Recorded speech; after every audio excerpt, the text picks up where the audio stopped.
네, 안녕하세요. 트레이더 제이입니다. 오늘은 맨날 하는 종목 추천이나 위험한 코인에 대한 분석이 아닌 여러분들이 살아가면서 꼭 배워두시면 유용할 정보를 하나 알려드리는 시간 갖도록 해볼게요. 여러분들 타이틀에 보셨지만 투자의 핵심은 타이밍이라고 수도 없이 제가 말씀을 드렸습니다. 그 타이밍은 아무한테나 오지 않는다고 말했었는데요. 막연하게 노력한다고, 막연하게 경험한다고 해서 실력이 향상되는 게 아니기 때문에 정확한 타이밍을 찾는 노하우를 한 가지 알려드리고자 합니다. 일단 영상 보시면서 설명하도록 할게요.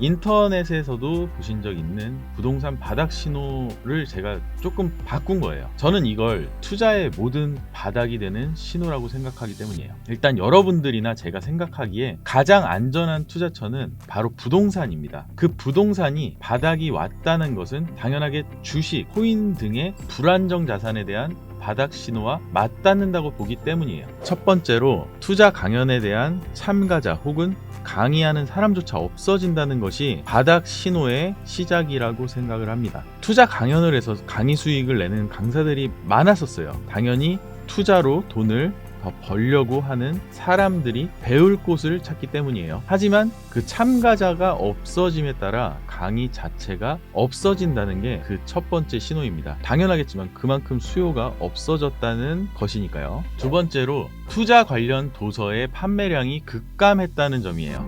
앞서 말씀드린 강연과 비슷하지만 서적은 강연보다 더 저렴하게 그리고 시간의 구애를 받지 않고 학습을 할 수 있는 수단입니다. 하지만 그마저도 안 팔린다는 건 투심이 더 악화됨을 얘기합니다. 베스트셀러에 항상 있던 투자 관련 서적들이 어느 순간 베스트셀러 칸에서 볼 수 없게 된 걸 확인하실 수 있습니다. 세 번째로 언론에서 부정적인 뉴스를 배포한다는 거예요. 포털에 부동산이라고만 써도 이제 부정적인 뉴스밖에 보이지 않습니다. 부정적인 뉴스밖에 없어요. 투자의 심리가 매우 크게 반영이 되는 부분인데 이렇게 언론에서 부정적인 측면만 보인다면 당연히 일반적인 생각을 하는 사람들은 투자를 안 하게 되는 거예요. 그렇기 때문에 더 악화된다고 보시면 되고요. 그렇게 되면은 네 번째로 각종 커뮤니티에 비관론이 난무하기 시작합니다. 이제 뉴스를 맹신하기 시작하는 단계라고 보시면 됩니다. 제가 아무 기사나 하나 찾아서 들어가 보도록 할게요. 연합뉴스고요. 기사에 달린 댓글만 보더라도 지금 얼마나 투심이 안 좋은지를 알 수가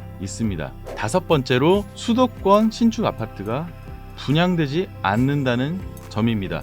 기사로 설명할게요. 자, 8년간 미분양 제로였던 그런 광명시도 청약이 미달되어서 올해 1만 가구 분양이 초비상상태라는 기사가 1월 1일에 나왔습니다. 이 기사만 보셔도 충분히 아실 만큼 신축 아파트가 분양이 되지 않고 있다는 거예요. 이렇게 되면 여러분 어떻게 되나요? 건설사가 분양을 연기하게 됩니다. 당연히 수도권 신축 아파트조차도 분양이 안 되는데 건설사가 안 팔릴 거 뻔히 아는데 상품을 내놓지 않겠죠. 시기를 기다리기 위해서 분양을 연기하는 거예요. 하지만 분양을 연기하면 당장의 수익이 없어지기 때문에 버티는 기간 동안 7번째와 같은 일이 발생합니다. 건설사의 부도 소식입니다.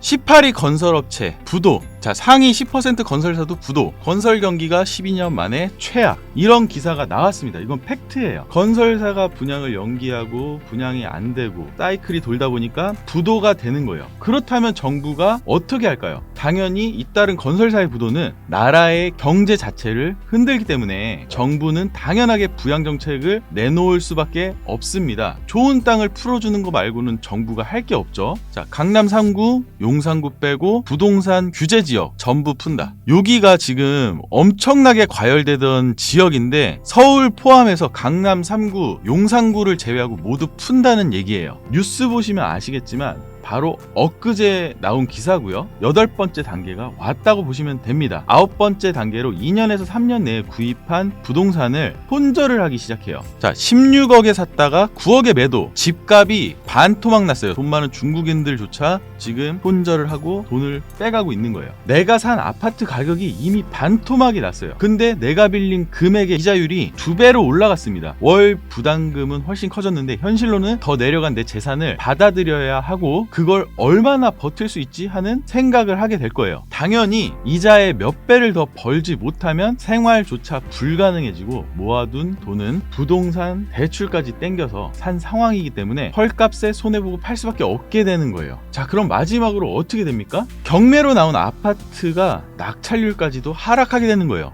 여러분들, 급전이 필요해서 경매로 내놨어요. 혹은 내가 이자를 막지 못해서 경매로 나가게 됐어요. 아파트가. 경매로 나간 아파트조차 안 팔리는 시대가 왔다는 거예요. 자, 하락세가 더 가팔라진다는 것을 얘기를 하고 있어요. 내가 이자를 갚지 못해서 경매로 나간 것조차도 안 팔리는 현상인 거죠. 이거는 지금 영상을 제가 보여드리면서 신호에 대해서 알아가는 시간을 가졌는데요. 지금 모든 정황이 바닥을 가리키고 있습니다. 아직 정부 정책이 시행된 게 아니기에 정부 정책이 시행되면 제가 항상 말씀드리는 수요와 공급에서 공급이 훨씬 더 증가를 하게 될 거고 서로 더 싸게 팔기 위해서 심리적으로 힘든 시간을 보낼 겁니다. 여러분, 저는 좋은 집, 좋은 차, 좋은 음식, 해외 생활도 해봤고요. 해보고 싶은 걸 거의 다 해봤습니다. 삶에 있어서 배고픔을 느끼는 사람은 두 종류라고 합니다. 리틀 헝거와 그레이트 헝거라고 하던데요. 저는 당연히 배가 고프지는 않아요. 하지만 너무 어린 나이부터 투자를 시작해서 세상에